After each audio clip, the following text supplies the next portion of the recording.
ఇది చూస్తూనే సడన్గా ఎంతమందికి పిజ్జా గుర్తొచ్చింది. మీరు పిజ్జా అనుకుంటే పప్పులో కాలేసినట్టే. ఇది వచ్చేసేసి మీల్ మేకర్ ఆమ్లెట్ అండి.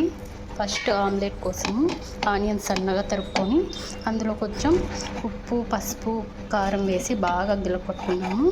అందులోనే ఎగ్స్ వేసి బాగా బీట్ చేసేసుకొని అందులో మనం కొద్దిసేపు నానేసుకున్న మీల్ మేకర్ని మిక్స్ చేసాము. మిక్స్ చేసిన తర్వాత మొత్తం కలిపి ప్యాన్ పైన వేసేసాము. ఇంత పెద్దది తిప్పడం కష్టం కాబట్టి దాన్ని ఇలా 4 పీసెస్గా కట్ చేసుకొని తిప్పామండి. సోయాలో మంచి ప్రోటీన్ ఉంటుంది. డైరెక్ట్గా పెడితే మా పిల్లలు తినట్లేదు. అందుకోసం అని చెప్పి ఈ విధంగా ట్రై చేశాను. ఈ విధంగా నాకు నార్మల్ ఆమ్లెట్తో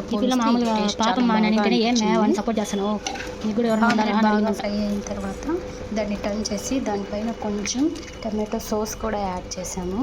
దానివల్ల టేస్ట్ ఇంకా బాగా అనిపించింది. మీకు నచ్చితే ఒకసారి ట్రై చేయండి.